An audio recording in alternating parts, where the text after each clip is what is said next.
This is the reckoning. 2024. First thing that set the culture all the way off. I would have bust Cedric's stomach. You a fat Faison lie. Anybody that ever told you differently was a fat Faison liar. All the dominoes failed. I went and I sought out professional help.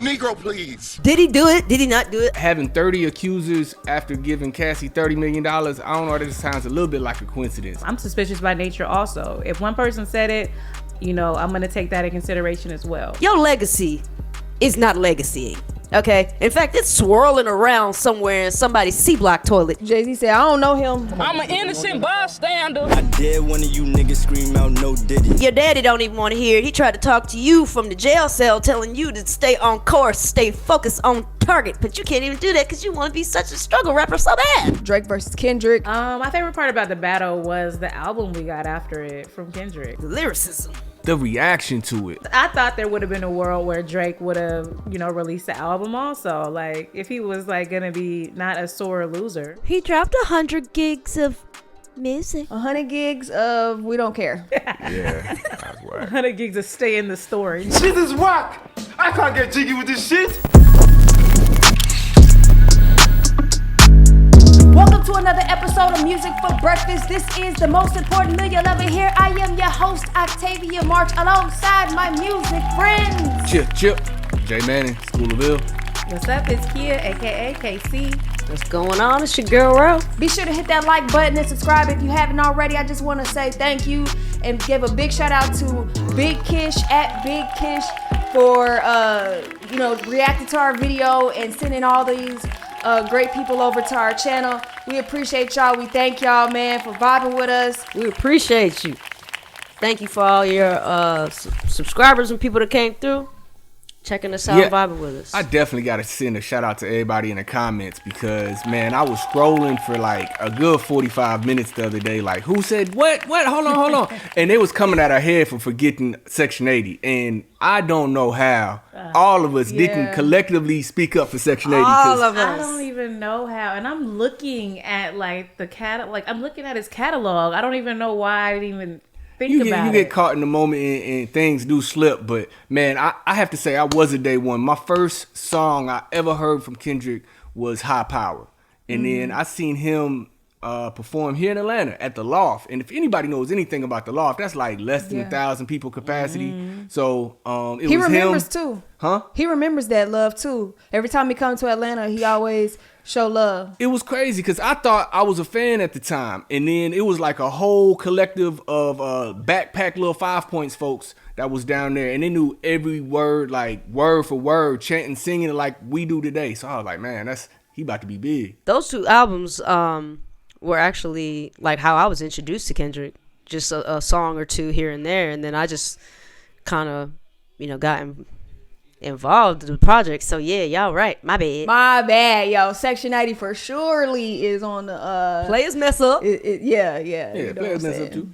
I done messed up before now. Yeah. Don't charge your hearts now. Don't we charge gonna mess up your again. hearts. Yeah, but man, once again, subscribe, share this video with everybody, you know what I'm saying? And we're going to get into today's episode. Key, what we got? So if you're new here and if you're back, I just want to remind you that we are Music for Breakfast. We're a thought-provoking platform intertwined with music to match the mood of each episode.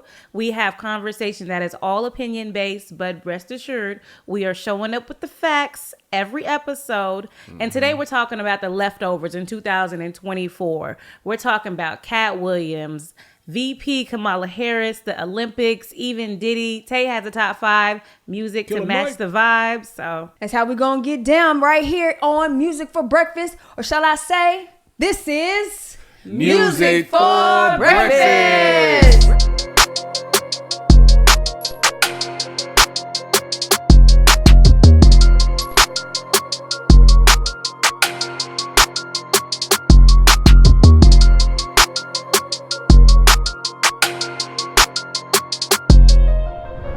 All right, we're going to get to the first topic, and it's actually broken down in categories, this show, because we had to just section off everything. And the first thing that got started that set the culture all the way off was Katt Williams. We was all up in Club Shay Shay. This is the reckoning.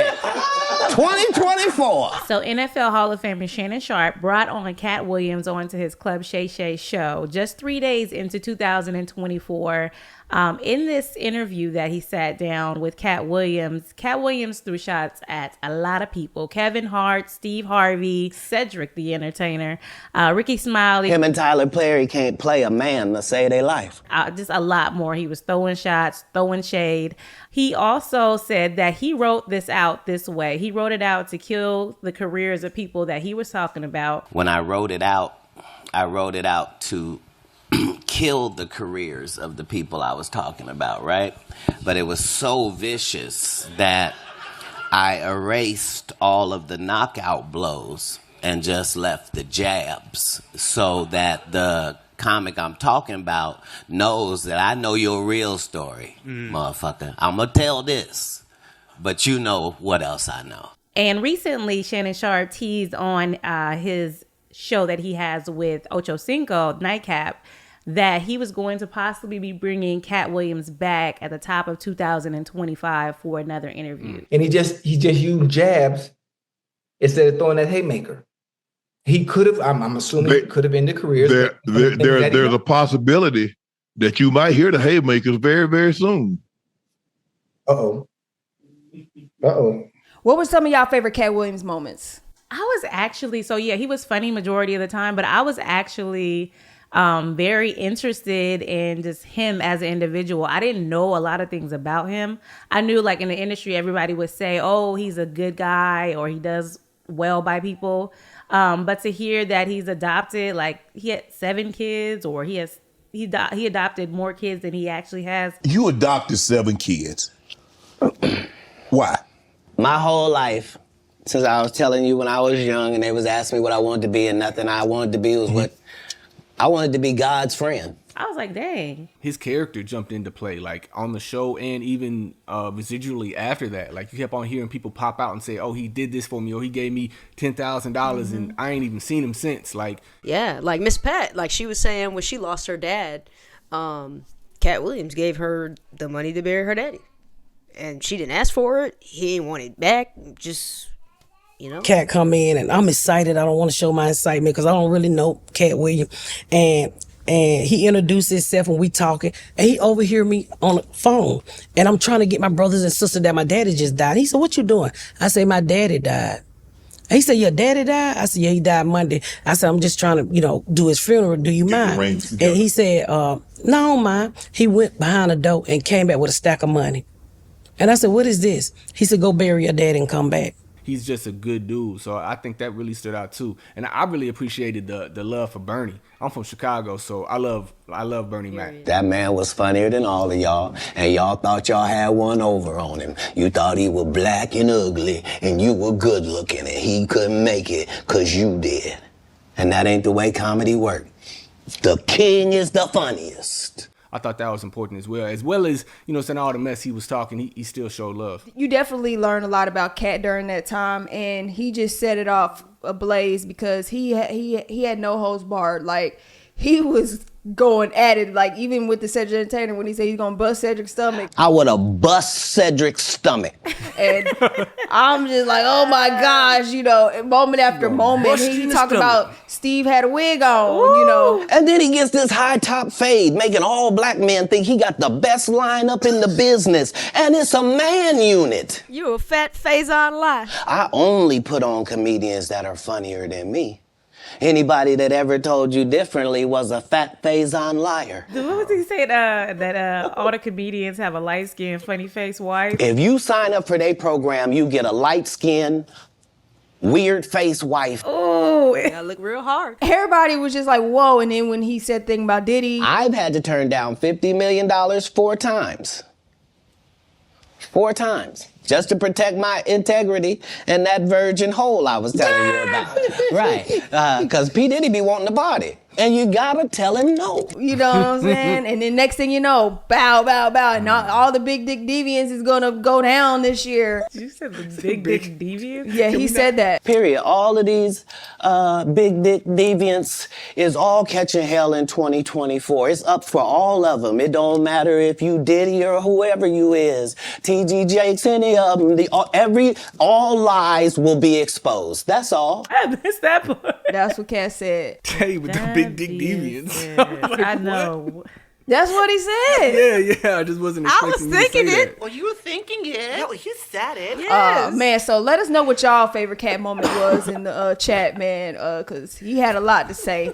And I'm curious to know what he's going to say this time around coming back. He did tease that he was going to have his own podcast soon. Okay, the answer is yes. Fine, I'll do the podcast, and I'm working on it. All right, there you go. Katt doing it, man. He definitely set it off. He said it. And, to move along in the entertainment industry, everything, all the dominoes fell. I'm a savage. Whatever I want, I'm going to get. Whatever I want, I have to get. So also in 2024, Diddy, Sean Combs, was arrested in September of 2024 and charged with what the Justice Department caused years of a long scheme to sexually abuse and exploit women, allegedly using his empire to commit the crimes. He was arrested at New York City hotel on an indictment of charging him with racketeering, conspiracy, sex trafficking, and transportation for the purposes of prostitution. He pleaded not guilty, but the indictment comes from months of several lawsuits that began starting in November of 2023 when Sean Combs' ex-girlfriend Cassie accused him of sexually and physically assaulting her during their relationship, in which Cassie later filed a civil suit accusing Diddy of raping her, sexually and physically abusing her. They settled that suit a day after it was filed, and now more than 30 people have come forward with allegations against Diddy. He has been incarcerated in the Metropolitan Detention Center in Brooklyn since his arrest in September. What was y'all thoughts when all this happened to Diddy? It was just like, we've been seeing a lot of legends fall lately, whether they've been passing or things catch up to him. We just been seeing a lot of things, and I was like, man, another one? So Diddy always was a head scratcher for me. Just because a lot of moves that he made very early on, just different situations for me just didn't sit right. I mean, you got the big large bed outside your house, and I mean, hey, ain't nothing wrong with being a little freaky now. But from what we were hearing, it's like, hold on. Then you start hearing other stories of other kids, and it's a head scratcher.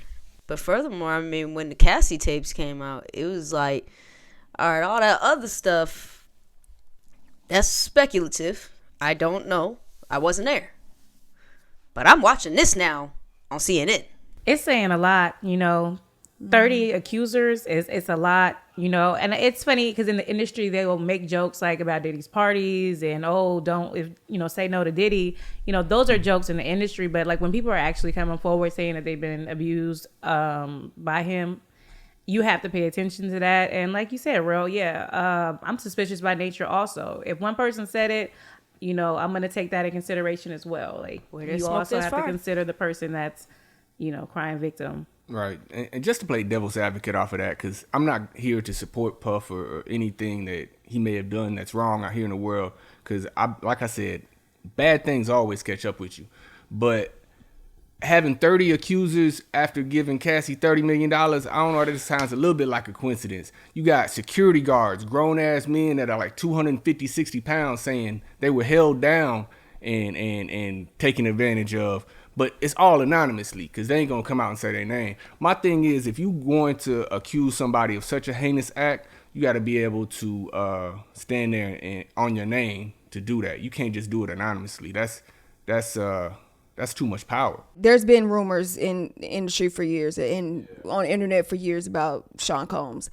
And when Cassie dropped her lawsuit, that was a lot. Like, I read it, and it was a lot. It was very heartbreaking. And he called her a liar. A lot of people believed him.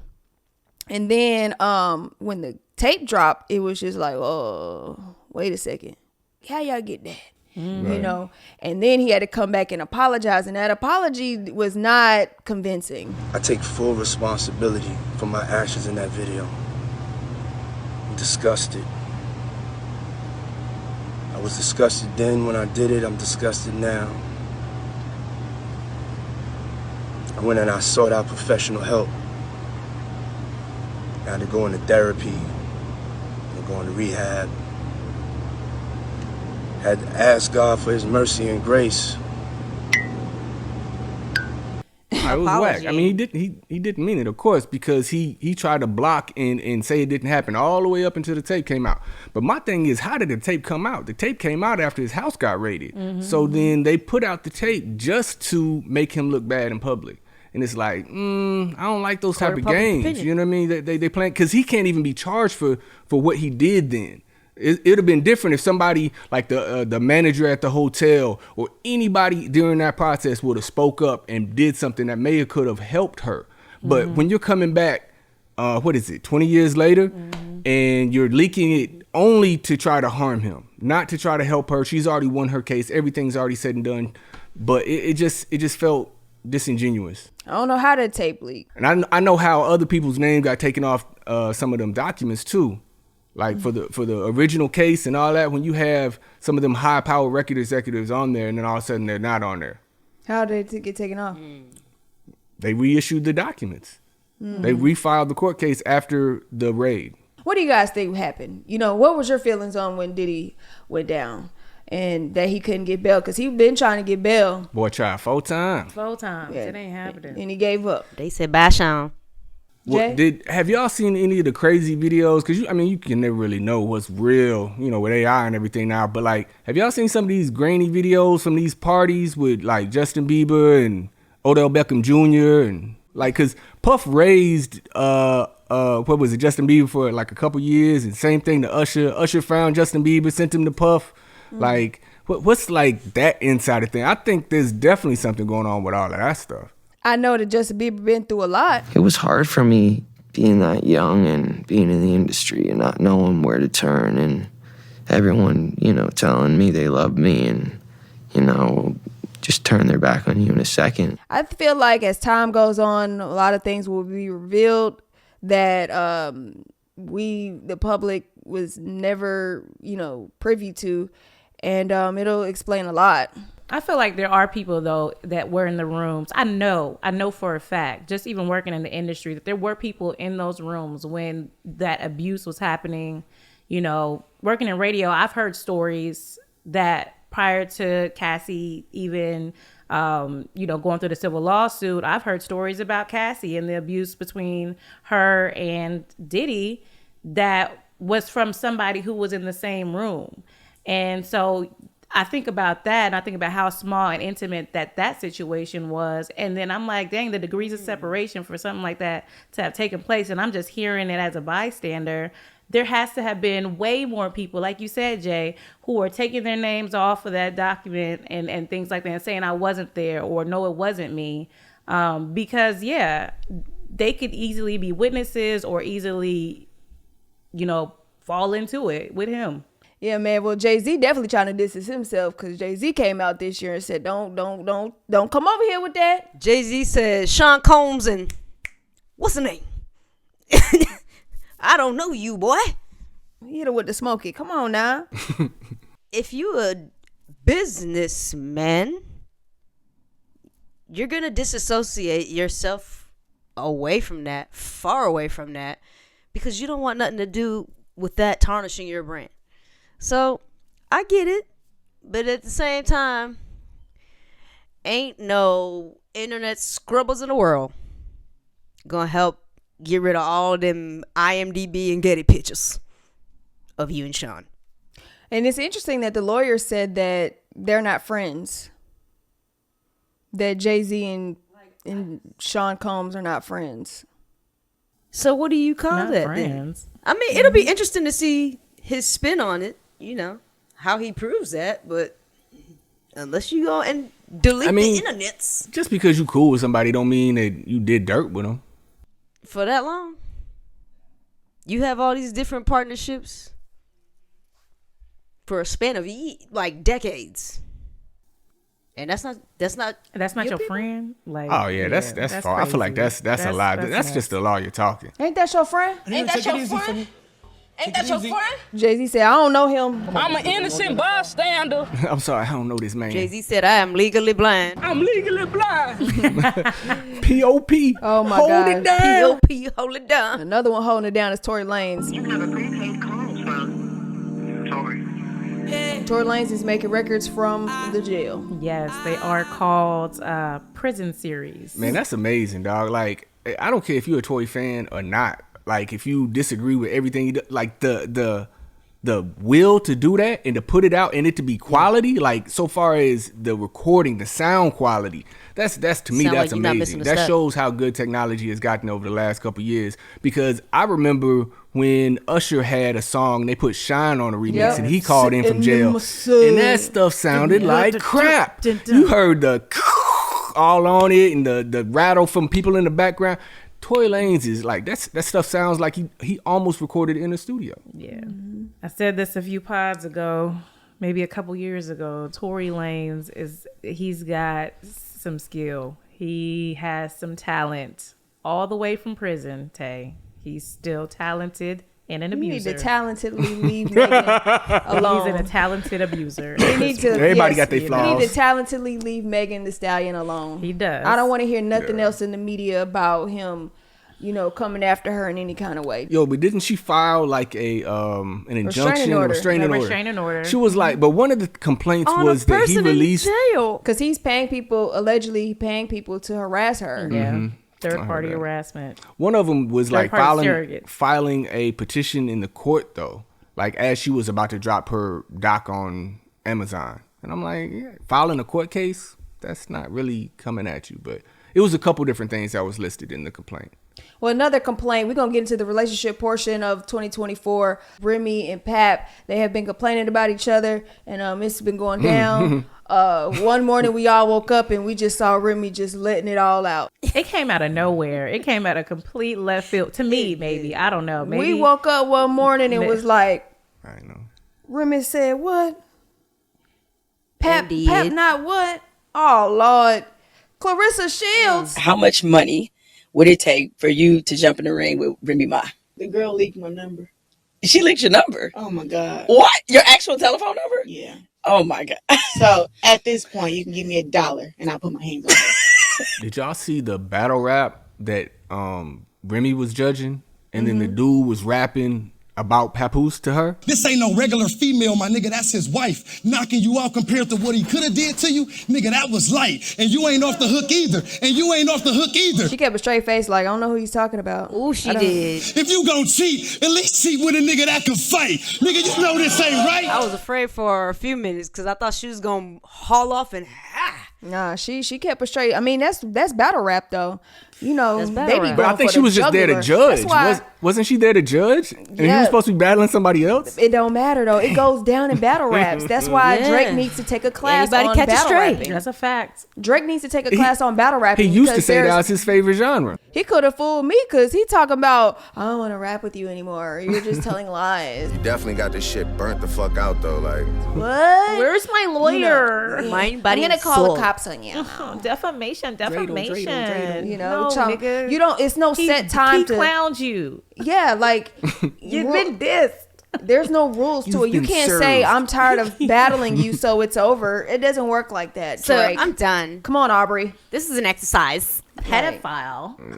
Yeah, no. Too much chip on your chip. That was another 2024 thing that went down. Drake versus Kendrick. We hadn't had a beef like this since 50 and Ja Rule. Yeah. Like a serious beef like that. Well, the Pusha and Drake was kind of a little mini version. Drake got slapped back into his position by Pusha, so he got pushed back. So I feel like this is like it's been a while. This is like 50 versus Ja Rule type joint. Yeah. Like minus the fighting. Yeah, I can see that. Minus the physical element people of it. People getting stabbed and all that stuff. Yeah, minus that, but Drake verbally got beat up. Yeah, real bad. Yep. Leave him alone. He did. Bleeding. Yeah, man. What was y'all favorite part about the battle? My favorite part about the battle was the album we got after it from Kendrick. Like, that was just like the icing on the cake. Like, thanks. They not like us. They not like us. Yeah. And I thought there would have been a world where Drake would have, released the album also. Like, if he was like gonna be not a sore loser. Well, he was trying to drop singles after the battle, but it just wasn't sticking. He dropped 100 gigs of music. 100 gigs of we don't care. Yeah. That's why. 100 gigs of stay in the storage. 100 gigs of I ain't never touching this again. Yeah. I mean, my most exciting part of that battle was the lyricism. And not even, I mean, I will give it to Drake for push-ups because at least gold star. He did call him out. He was like, come on, we ain't waiting. Come on, he was real confident before the battle. That boy was super confident before the battle. It was cute. Like, Everybody got a plan till they get punched in the face.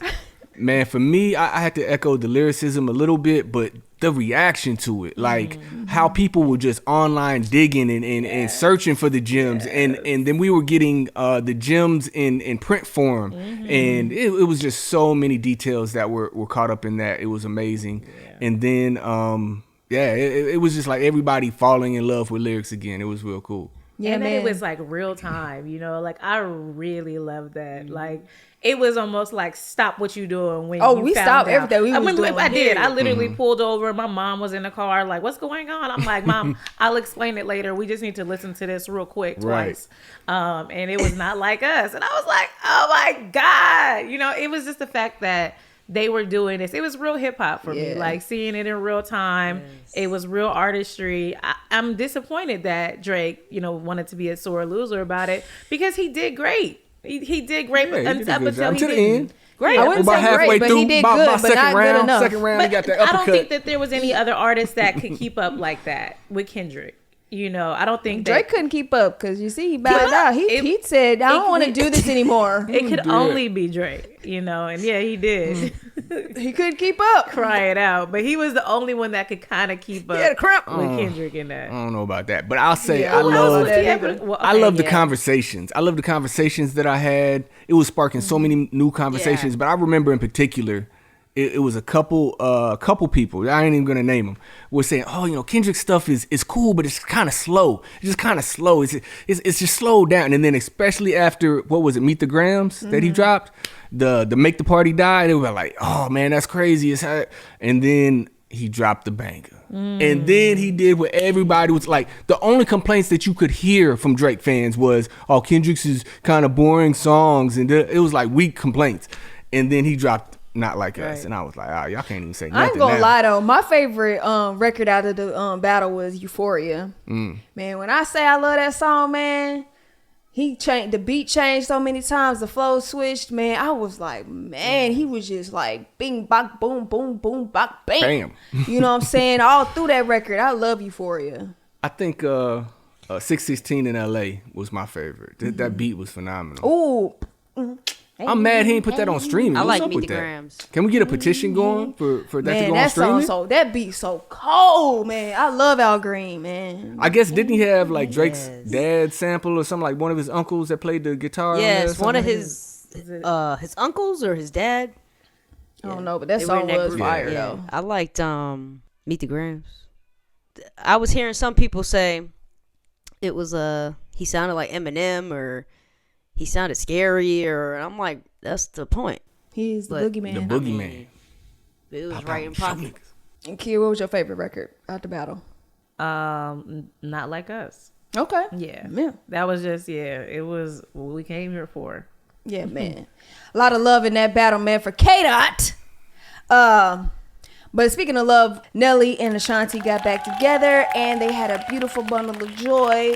Shout out to them. They doing it. Also, Megan Good got with Jonathan Majors and they're still going strong and they're engaged. And, I wish all the best for them in 2025. Taking hikes together and stuff. Yeah. Doing the dang thing. For sure, man. We're talking about some of the biggest cultural moments that happened all 2024. We call it the leftovers right here on Music for Breakfast. We're going to pause for the calls, though, and get into the playlist. I am highlighting the biggest songs of 2024. And this song was pretty big. And it's $1 Million Baby.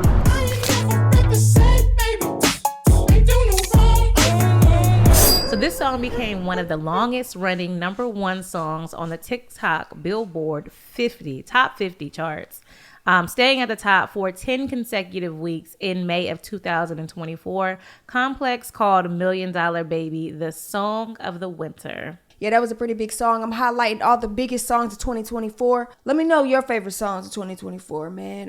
It's a lot out there. You know, for time's sake, it's a limited amount here on Music for Breakfast. But we're going to pause for the calls and get into what we like to call the Bar Breakdown with Jay Manning.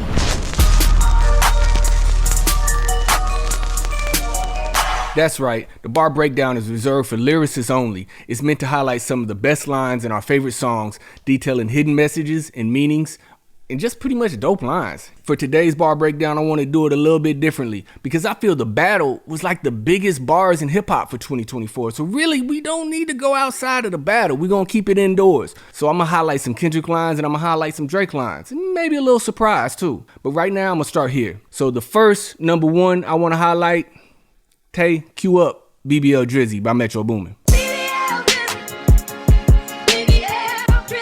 Man, like, not to even have any words on the song other than the sample, I thought that bar took over the internet for a good, 6 weeks? Like, the whole battle plus, and for the whole summer, really. As a reply from a producer, and then him actually saying, you know, whoever has the best verse gets the record. I thought that was dope. All right, coming up next, I have, and just to be fair, because we all hip-hop fans here, I'm more of a Kendrick fan than a Drake fan all day, but just to be fair, I want to shine a little light on everybody this year. So Drake did have some lines in that battle. We can't hate. He had some lines. One of those lines was off of Push Ups, the intro, the verse song that we heard from the battle, right? And the line was, "Where's your uncle at? Because I want to talk to the man of the house." And you know, unlike the Mother May I that he fumbled. He kind of stuck this one a little bit. It kind of stung a little bit. What y'all think about it? Lame. Oh, take over there like a big hater. Kill. What you got? I thought that was a little harsh because, I mean, you know, so we talking like Kendrick was really vulnerable when he told that story Very about much so. his uncle, aunt, and like, you know, for him to come back with that. The bar was hard. Yeah. The bar was hard for him to come back with that and just throw it in his face. I was like, oh, Kendrick, you got to slap him. You got to slap him. You got to do it. You got to have a little bit of excellence to get more excellence back, and still sharpen steel, and that's what Kendrick brought. You don't get no points for listening to Dot's project and then picking and piecing and making your own synopsis to a funny bar. No, like you didn't even like the mother eye bar completely went over your head. You dropped the ball on that one. You tried it. Oh man, I just put it together. You tried it, and then when he did that, I want to speak to the man of the house. Oh, come, bro, shut up. Boo. It was hard though. Okay. You can't lie. That was. Hey, I'm just here for the lyrics. I ain't trying to, jump in the fanboyism. But coming up next on the list, we have Drake again with Family Matters. So one of the favorite lines off of that for me, and it just made me have to like pause for a second because I thought it was a dope line. He says, "I'm at the top of the mountain, so you tight right now. Just to have this talk with your ass, I had to hike down." I'm like, that was hip hop to me. That was excellence. Any response? No. Crickets? Damn. It's a cold room, man. It's cold. It's cold out here. Yeah. Coming up, I think I might get a little better response. Coming up in #2, I do have a K-Dot line for y'all. Okay. He says, "When I see you stand by Sexy Red, I believe you see two bad bitches. I believe you don't like women. That's a competition. You might pop ass with them." You might pop ass with them. See what I mean? Still sharpen. We may have not gotten that line. Well, my favorite next line is, "That's whole shit. I got a son to raise," but I can see you don't know nothing about that. And that's the thing with Kendrick's too. Like, it was so hard to pick. Like, I literally had about 15 Kendrick lines over here, and I'm like, let me take that one off. It's a 1v20. Sorry. Right. Wop, wop, wop, wop, wop. Just Not gets me fuck 'em started. up. All right, and then coming in number one, of course, it was hard, but it was easy at the same time. Pause. Kendrick Lamar coming in at number one, trying to strike a chord, and it's probably A minor. Classic. That's like stand the time. There was 15 quotables in Not Like Us Alone. That But one line was like checkmate. Yes. to have entire middle schools Battle. chanting it and bands playing the instrumentals, it's just My daughter is 5, and that's her favorite part of the song. Yeah, my niece is 4. Because she knows that she's a That's her part. minor. I said, you go ahead and say that. Keep saying that when you see some grown men looking at you. I'm a minor. Okay. Stranger danger, Stranger A danger. minor. Stranger danger. Don't Drake me now. Appreciate that bar breakdown, Jay. Make sure y'all let us know what your favorite bars are in the comment section. Y'all light it up in there. I loved looking at y'all's comments, and we're responding back too, in case you didn't know. We're responding back. We're going to get back with more 2024 leftovers, some of the biggest moments in culture.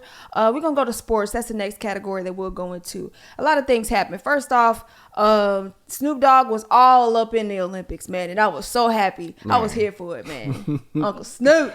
Snoop won the Olympics. He did. Yeah. He definitely won the Olympics. He was everywhere. He was at the track meets. He was even at that crazy ass breakdancing. Now he should have said something.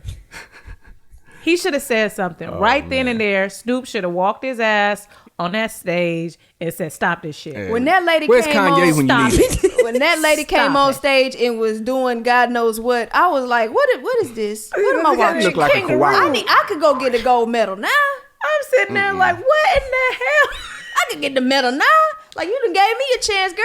Damn. Talk about a slap in the face to juice black now, Tay. people. We done been slapped in the face, but that one right there, Listen, that knocked us out. the Olympics said, Y'all know don't what? like Look, us. The Olympics came back and said, we were just playing. That ain't in. That's over. That's It's the over. first and the gonna do that last no time more. we ever do that. Because I don't know what that was. A mess. Australia, you got some explaining to do, Australia. And she cheated her way to that, though. What's crazy? She cheated her way to the Olympics. She was the judge that judged the finalists that got to go, and she picked herself. And she was like a professor in like culture or like She wanted to go to the Olympics Was it bad. a cultural discovery or something like that? I don't know. crazy. Like that's just kind of Culture funny. vulture Cultural studies. vulture. Vulture. Culture vulture study. Absolutely. So you're not a colleague, you're a colonizer. Okay. They not like us. Speaking of the Olympics and Team USA, WNBA definitely won their medals. They're actually doing a lot of things this year. Yeah, you had the breakout stars, Angel Reese, Caitlin Clark. You know, they really have brought a brighter light to the WNBA, and you see it every day if you're browsing online. I guess I watch a lot of basketball, so it feeds into my algorithm. But like you see, like young kids, girls, boys, whatever, becoming way more skilled, way more active, and it's good to see. Love for the sport. Yeah, speaking of sportsmanship, Caitlin Clark is showing hers. Caitlin Clark, she plays for the Indiana Fever for the WNBA. Since her college career, she has helped popularize this trend known as the Caitlin Clark effect. And this is where analysts credited Caitlin Clark for her effect for increasing the attendance and the viewership of WNBA alone. She has a name, image, and likeness. That's the NIL valuation of $3.1 million. And she has endorsement deals with brands including Gatorade, Nike, State Farm, Buick. This year, it says that she will make $76,000 from her WNBA salary just alone for her rookie season. Yeah, the WNBA players ain't making that much money right now. I was really surprised about well, that. they don't have the viewership, right? They don't have the TV viewership that the NBA does, so they don't have the dollars. But Caitlin Clark did get like a $5 million from Ice Cube to come play in the 3-on-3 league that he has. She didn't declined take it, though. Yeah, she didn't take it, but that'd have been cool. From the WNBA to the NBA, LeBron James got to play with his son, and that was big. So it's crazy. Everybody was making a big deal about Bronny, saying he wasn't that good, and he has struggled. But the Lakers gave him a guaranteed contract, something that nobody else gets as a rookie coming in, second round, 55th pick, whatever. But since signing him and giving him a guaranteed, I think it was like $6 million, maybe a little bit more. I'm not totally sure on that. They've actually recouped then some. They've made $50 million on jersey sales for Bronny alone. Wow. And he's currently averaging about 20 points in the NBA's G League. Yeah, man. When your daddy is LeBron James, man, your future is bright. Ain't nothing wrong with nepotism. Nothing wrong with nepotism because we would do At it too. all. Yeah. We need that. If we was in a position, we would do it too. That's the thing. We need more people in those positions those to bring more of us positions, into. absolutely. Because what's better than one Period. billionaire? Two. A bunch. Speaking Right. of billions of dollars, man, the Super Bowl came in this year and definitely had Usher turn up the stage, skating and all that. He brought Atlanta to the stage, the big game. What was y'all thoughts about it? It was dope. It was cool to see Atlanta, at the Super Bowl. He really did bring the A to the Super Bowl. He had Lil Jon up there. Yeah. He had the And dance. Alicia Keys. You can't forget about Jermaine Dupri's socks. Jermaine Dupri's outfit, the whole thing. Like, what was that? He looked like represent. he looked like one of them American dolls. Like, you remember can't help it, American he's dolls small. back in the day?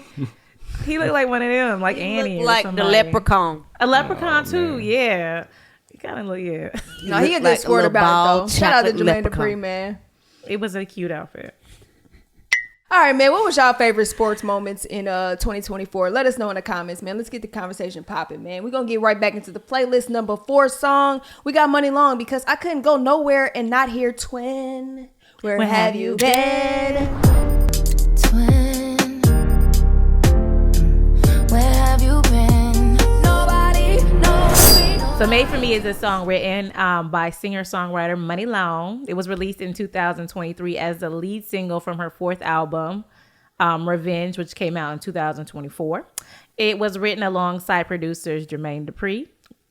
We also had Brian Michael Cox and Jordan XL. There was a number of remixes made for me. They have been released, including ones with Lil Jon, Chronic, Bronx, Mariah Carey, and others. This song received nomination for the Viewer's Choice Awards for the 2024 BET Awards. Appreciate that, Fat Kid. We're going to keep it moving. We got more 2024 leftovers coming up. But first, we got the health inspection with Kia KC Walker.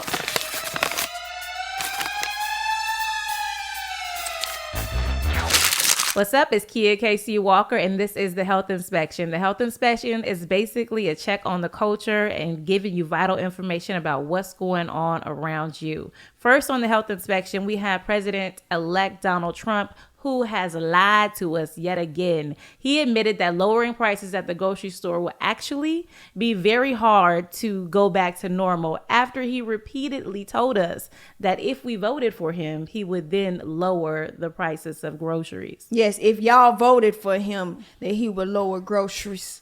Yeah, so he mentioned on a campaign stop in New Jersey that he would lower grocery costs if we voted for him in the 2025 election. So that turns out to be a lie because in an interview with Time Magazine, in conjunction with being named Time Magazine's Person of the Year, he's now saying that it will be a very hard task. He said to Time Magazine, "I don't think so. Look, they got him up," referring to the Biden and Harris administration. "I'd like to bring them down. It's very hard to bring things down once they're up. It's very hard." So that was a quote by our president, Donald Trump, on how he's going to fix inflation. Y'all, President Donald Trump. Yeah. So for those who believed him and voted for him, I'm sorry that we were lied to again. The average annual food at home prices were actually 5% higher in 2023 than 2024. For context, the 20-year historical level of retail price inflation is at 2.5% per year.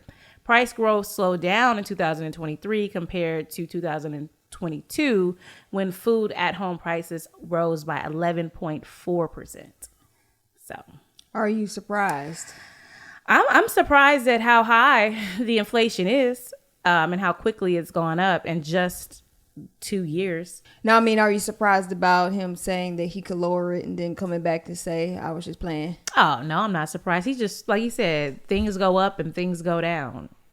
The things he say, I think he's just saying things to see if they stick. He's a used car salesman at the end of the Absolutely. day. He's going to tell you what you want to hear. And before we end out the health inspection, we do want to pay respects to some of the people and the legends that we lost in 2024, including Fat Man Scoop, Rich Homie Quan, O.J. Simpson, Quincy Jones, and Frankie Beverly. These are not all the people that we lost in 2024, but some that we will mention here on Music for Breakfast. I am Kia KC Walker, and that is your health inspection. Appreciate that health inspection, Kia KC. We're going to get back into more leftovers of 2024, man. The courthouse was real busy. A lot of litigation. So the YSL case is one of the biggest cases in history of cases, to be honest. YSL, of course, is Young Thug court case where they violated the RICO Act. There are 2 remaining defendants in the gang conspiracy and racketeering case against YSL. This is the Atlanta rap label. Prosecutors said doubled as a violent street crew led by Young Thug. They were not found guilty of murder and conspiracy to violate the RICO Act, but the verdict ended in a winding trial that became the longest in Georgia history. It arrived nearly 2 years after the jury selection began and followed a year of testimonies from those witnesses, close to 200 witnesses, and nearly 16 hours of deliberation that spread across 4 days. Young Thug did accept the guilty plea and was released from jail after being sentenced to time served and 15 years of probation. There's still 3 other defendants that are negotiating plea deals amid the proceedings. Yet 2 of the 6 men on trial said that they rejected the similar deals with prosecutors, and they're opting to leave their fate to jurors in the Fulton County area. This was an interesting case. I watched it like it was TV because it was so entertaining, and it was also just interesting to see how the judicial system just works. You know, there was faults in everything that happened. The judge was a little janky. The lawyer was hanging out with them in the car like 3 years ago. So it just was a lot going on in that case. And I'm pretty impressed on how they were able to walk away. Yeah, to me, it just felt like the state really didn't have all their ducks in a row, so to say. Like they knew what they wanted to do, but they didn't know exactly how they wanted to do it. And, I want to give a shout out for real to Music for Breakfast, because I remember going on a deep dive. Y'all want to go back and check out that video from 2 years ago. And it just... When it first started, and we were pretty correct. I think there was a prediction in there somewhere. We were pretty correct. I didn't exactly get it right, but we were right. Come on, man. As far as like facts go. Yeah. Didn't one of his partners tell on him? Or like indirectly? Oh, what's that dude's name? Woody. That motherfucker was hilarious. Woody. Yeah. Yo, Woody became a star over this year. I'll tell you that. Like he was hilarious all over everybody's internet. I mean, he was like playing slow one time. Then one time he was speaking Spanish. The trial is, it's really entertaining. I mean, yeah, Woody was a star. What happened with Woody would make him a star? He would get on the stand and he would, like I said, he would start to speak Spanish, or he would play slow, or he would have these rebuttals with the lawyer, like, just like the lady really avoiding the question and really giving them a hard time. Yeah. I just be talking. I don't be knowing what I be saying. I just be talking. I don't know. What y'all think about the case, man? Let us know in the comment section, man. Let's get it popping. Also in 2024, Dame Dash lost his Rockefeller record shares by the state. New York State placed a winning bid at a Manhattan auction where Dame Dash's 1/3 share of Rockefeller Records was sold.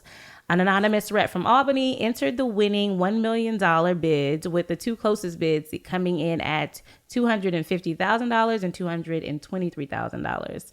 With the purchase, the state hopes to flip the 33.3% stake to help cover Dame Dash's massive tax debt of $8.7 million. Wow, man. Yeah. Did they get a chain with that? You get an original Rockefeller chain from off my neck. Yeah, it ain't really work out for him, though. Yeah, man, Dame been through a lot, man. He also was on live and his teeth fell out. His grill fell out, and he went back on to try to explain it, but 50 Cent done already caught it. I'm gonna show you what. Okay, I got.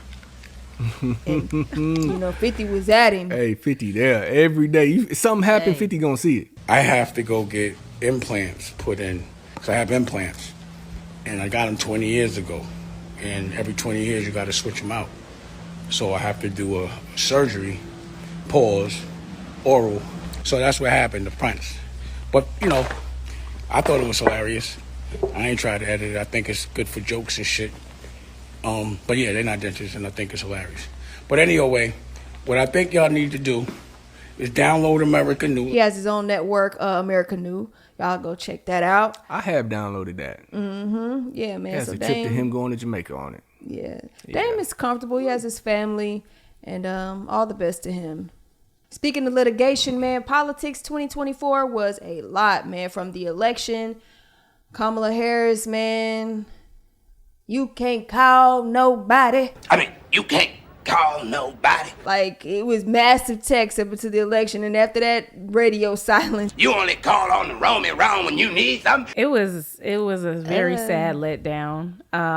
But it did feel good to have someone that we really felt represented for it to be running as the president of the United States. You know, it felt good just to even be optimistic about the world being changed, which makes it a big letdown when she didn't win, you know. I mean, I had about 20% hope. And then I don't know what happened. I just kept kind of on social media and just kind of reading the room a little bit in the comments.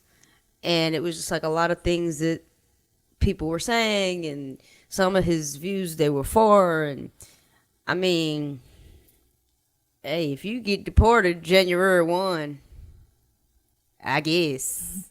Jay? Yeah, you could kind of tell, like, living in Atlanta, just being around social media, there was definitely a swing. You could kind of tell Trump was really picking up momentum, and it kind of just seemed inevitable for a while. When Kamala popped out and started, you know, when Kamala popped out and started making a lot more noise and you know, became the front runner, it was cool, but then it just kind of, it rose and then it kind of died a little bit, and a lot of the other conversations started happening again.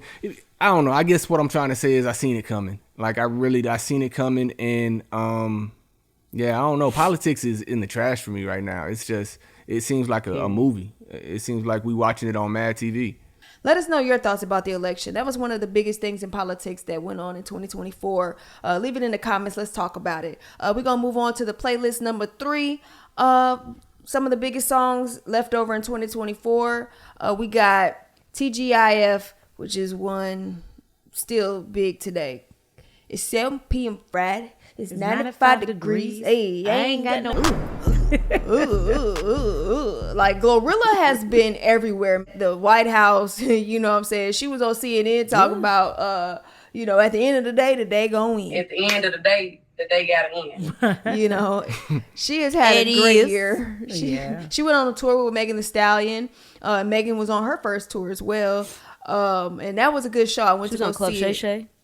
She was on Club Shay Shay, doing her music. And man, we just love Glorilla, man. But TGIF is definitely one of the biggest songs in 2024. TGIF is a song by Memphis rapper Glorilla. This is from her debut studio album, Glorious. It was released via Collective Music Group, also Interscope Records, as the lead single from her album. Shout out to Gloria Hallelujah Woods, man. Amen. She got everybody saying, ooh, ooh, ooh. Man, how they put that on Mariah Carey's Christmas song, man?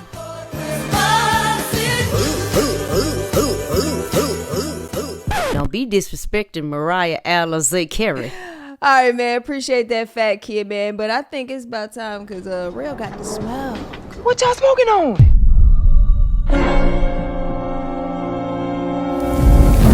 I am your girl, Rebel Roulette. Welcome to the smoking section, where the tea is hazy, but the reeds be shady. And this year we can't forget about my boy Breezy getting into his rapper bag. You know what I'm saying? Because Quavo apparently must have forgot who he was playing with. Don't you know that Chris Brown is an alien? He can do everything, including beat you in a rap battle into submission, where you got other fans begging you, baby, just be quiet. Leave Krista Maurice Alizé Jackson alone. Karuchi. Poor Karuchi, she has so many strays in there. I'm like, man, why she gotta get hit? Damn. Just cause you fuck my ex bitch, that don't make a sequel. Oh. Fuck my ex hoe, that's cool. I don't give no fuck, little nigga. Cause I fucked your ex when you was still with a bitch. I'm up, little nigga. He ate you up with a pair of chopsticks, boy. Damn, Quavo, where you been? What happened, my friend? Now, how you doing, Miss Jenny from the block? I like taking my hair out like this. It reminds me like when I was 16 in the Bronx, running up and down the block. That crazy little girl who used to We gonna call it a popumentary that she tried to put together on her very own against everyone else's advice. And I mean everybody in the industry. Jane Fonda, accredited actress, begged you, ma'am, not to make said film.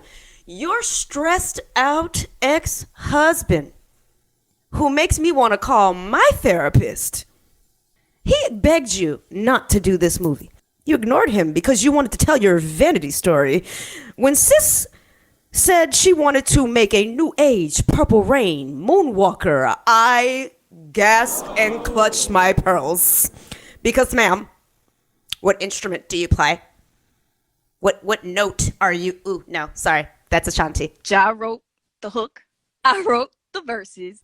I know you were supposed to be the anti-Mariah Carey. I don't know her. You really anti-Mariah Carey right now because we don't know what you're doing with this film. I mean, I'd rather watch Glitter than watch the worst love story that ever been sold. Okay? Go on back and call Amazon, tell them you apologize. Call Lizzo, tell you apologize. Call Taylor Swift, tell them you apologize. Because no, they weren't going to be in this film, Jennifer. No. Okay? And lastly, Sean Combs. 30 years of your career. You had me Diddy bopping everywhere I went. I mean, I got videos of me and my sister just, you know what I'm saying, hitting the Diddy bop, hitting the Harlem Shake. What are you doing? Why? I don't even know if you did it. Did he do it? Did he not do it? I don't really care. I seen the video with Cassie and you was A-Town stomping my good sis in her head. I mean, I don't care what she stole from you. Your lucky draws, your J-Lo's singing career contract. I don't know. I don't know what she got, okay? But nothing, in my opinion, constituted that young woman getting that ass whooped in that hotel lobby. And y'all hotel people, y'all ain't ish for hiding this for so long and letting this man get away with this nonsense. I just don't quite understand it. But, you know, to call her a liar after she was so brave to come out with her story, speculation or not, whatever y'all have to say about it, the video, y'all saw the video. So that's not arguable. I mean, whatever conspiracy stories they have about you, Mr. Sean Combs, is what they have about you. But you and your clone Tyrone looking son coming out here with diss tracks, trying to tell people to pick a side. You know what, Christian? I ain't calling you king. That's T.S. son. He barely looked like a king of damn self. Anyway. I dare one of you niggas scream out no Diddy. Fuck that nigga. Bro, glow with me. Wrap that up. Send it to your grandmama for Christmas. Don't nobody want to hear that. Your daddy don't even want to hear it. He tried to talk to you from the jail cell telling you to stay on course, stay focused on target. But you can't even do that because you want to be such a struggle rapper so bad. Why? Diddy, as a collective, your legacy is not legacying. Okay? In fact, it's swirling around somewhere in somebody's C-block toilet because of what you and your counterparts have done. I'm a savage. Whatever I want, I'm going to get. Y'all, my name is Rob Roulette. This has been the smoking section where the tea is hazy and it reads be shady. You want to hit this shit? Thanks, Rel. You got it smoking up in here for surely. Shout out to Janet D. Jackson. Song number 2 is going to be dedicated to what I like to call the remix ready, a creative mix of an original song. Since we're talking about the best of 2024, I think it's only right to shine on this female rapper, JT Coming. I think she had a great year, although she said she had a trying year, and I'm not, going to dispute any of that, but I will say she dropped a mixtape, which was great, and she went on tour by herself, and that was big. That was a big step for her, and she was all over TikTok for this song right here. My bad, bitch. I'm pretty than a motherfucker. House me looking okay. Yeah. She thinks she fucking with me. Is this bitch okay? That was JT Okay mixed with that Gucci Mane Wasted. Okay is the second single from JT's mixtape City Cinderella. The official remix song is featuring rapper Jeezy, which was released June of 2024. Appreciate that, Fat Kia. Now for the final topic, we're going to talk about our playlist, y'all. Go ahead, bring them out. what was on your wrap up playlist from whatever platform you got? It's a little biased, but Kendrick was the number one artist in my phone this year. My Apple Music. Mm-hmm. I mean, you had some old school Jones in there. You know, you got your Michaels, your Janets, your TLCs, your Chris Browns. You know, some Tory Lanez sprinkled in there. You know, just the usual suspects. But Kendrick was definitely my my number one for the year. Key, what was on your playlist? So I'm going to give you the top 3. And as a disclaimer, I have a 5-year-old and I have a 2.5-year-old that love music just as much as I do.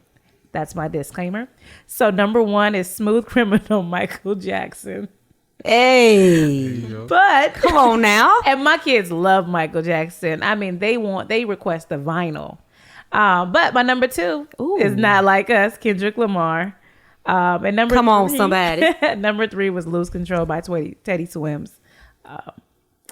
Nice. My kids love Teddy Swims also. Nice. What you got, Jay? So my list was interrupted mid-year because I switched from Tidal to Apple Music. So on my Apple Music, it's pretty much just GNX and Kendrick. And then the new Snoop and Dre album, Missionary. But on my Tidal, it's kind of all over the place. Killer Mike, I was still bumping Killer Mike all year. Shout out to Killer Mike, who went home this year with 3 Grammys, one for Best Rap Album, also one for Best Rap Song and Best Rap Performance. Have you guys ever heard of Mez, St. John, Mavi? They have a song out called Bat Phone. Goes super hard. 4 Bats. I've been on 4 Bats pretty much all year. On God is one of the top songs I've streamed from him.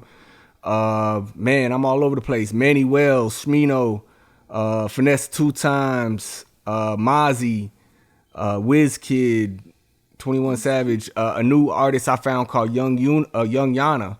I'll be on Instagram. If I find something dope on Instagram, I'll Shazam it or like go and find it and look it up. She has a song called Let It Go. It's super dope. And yeah, man, just a bunch of other stuff all over the place, but all quality, I think. Yeah, man. Mine, Cowboy Carter. I was listening to that album. I liked a lot of songs on there. The one with Shabuzi was fire. Riverdance. I like that album. Definitely Kendrick. And then I had, after that, it was just a bunch of old school songs. Because if you know me, you know R&B is my thing. I have like Luther Vandross, Al Green, so many old school songs on my wrap up list. Because that's all I be listening to. But yeah, man, let us know what was on your wrap up list, yo. Put it in the comments. I'm curious to know what everybody's wrap up list look like. And don't lie. Tell the truth. Before we get out of here, though, we got the number 1 song in the playlist. Number 1, 2024. To me, the biggest song of the year, Kendrick Lamar. They not like us. They not like us. They not like us. Monster on the beat, ho, Debo, any rap nigga, he a free throw, man down, call her ambulance, tell him breathe, bro. So of course, Not Like Us is Kendrick Lamar's diss track, written and recorded by Kendrick Lamar, addressing Drake. It was released May of 2024 through Interscope Records amidst his feud with Canadian rapper Drake.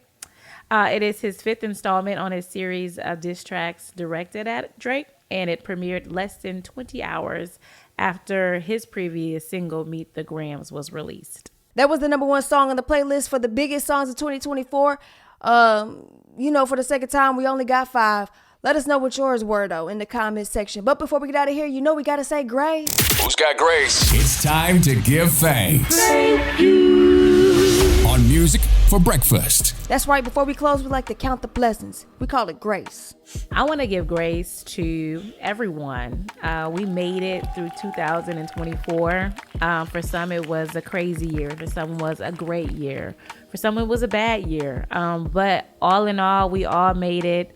And those that didn't make it, we still got to experience those people, and that's a blessing in itself. And I just want to bless everybody's year, 2025. Let's make it big.